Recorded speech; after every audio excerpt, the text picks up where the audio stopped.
نئے اسلامی سال کا آغاز ہو تو پوری دنیا میں جہاں کہیں بھی مسلمان آباد ہوں انہیں حقیقی معنوں میں ہجری سال کی ابتدا پر خوشی ہوتی ہے،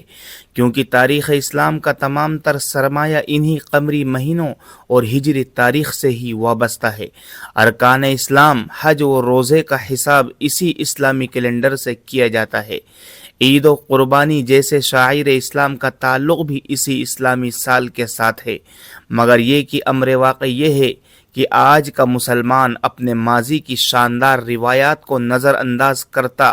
بلکہ بھولتا جا رہا ہے اور اپنے نمایاں اسلامی تشخص کو قائم رکھنے میں ناکام ہو رہا ہے۔ اس کی ایک چھوٹی سی مگر واضح جھلک ہمارے اس رویے میں موجود ہے کہ آج ہمارے گھروں سے، دفتروں سے اور نجی و پبلک اداروں میں انگلش کیلنڈر کا استعمال اس قدر عام ہے کہ لوگ اپنی اصلی تاریخ سے ناآشنا ہو رہے ہیں۔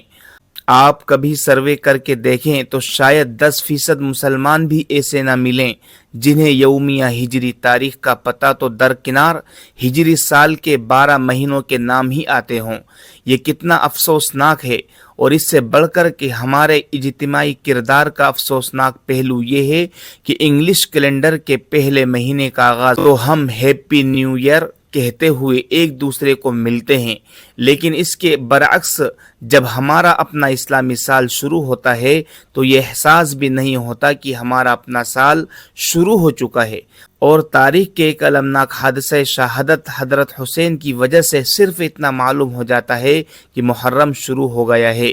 اسلامی سال کا یہ پہلا مہینہ بڑی فضیلت اور عظمت والا ہے، چنانچہ نبی اکرم صلی اللہ علیہ وسلم نے ماہ محرم کی نسبت اللہ تعالیٰ کی طرف کرتے ہوئے اسے شہر اللہ یعنی اللہ تعالیٰ کا مہینہ قرار دیا ہے۔ اسلامی سال نو کے ہلال محرم کا طلوع ہونا اپنے ساتھ کئی پیغامات لاتا ہے۔ سب سے پہلے یہ کہ اللہ تعالیٰ نے تمہاری عمر کا ایک اور سال مکمل کر دیا،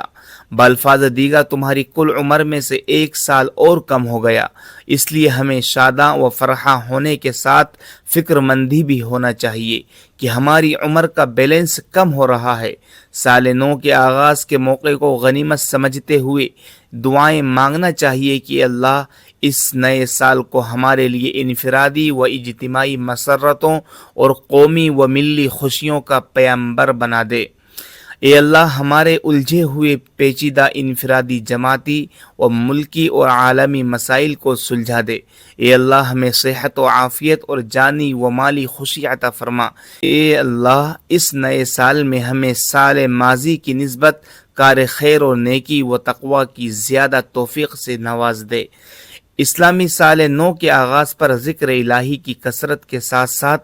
ہر شخص کو چاہیے کہ اپنی ہمت و فکر کے مطابق اپنے سال ماضی کا بھرپور جائزہ لے کہ اس نے ارکان اسلام اور اللہ تعالی اور رسول کے احکام میں کہاں کہاں کوتاہی کی اور کن کن نیک کاموں میں حصہ لیا ہے۔ اس طرح اپنے ماضی کے آئینے میں جھانک کر مستقبل کے لیے بہترین پروگرام مرتب کرے اور تجدید عہد کرے کہ آج سے ہی سابقہ تمام کوتاہیوں کو یک کے بعد دیگر ازالہ کرتا جاؤں گا اور اعمال خیر میں حصہ لوں گا۔ اللہ والے تو ہر رات کو سونے سے پہلے اپنے نفس کا محاسبہ کرتے ہیں کہ آج ہم نے کیا کھویا اور کیا پایا، اور عام دنیا داری اصول بھی ہے کہ ہر تاجر اور ہر کاروباری آدمی اپنی آمد و خرچ اور پروفٹ کے روزانہ و ماہانہ حساب کے ساتھ ساتھ سالانہ حساب کرتا ہے۔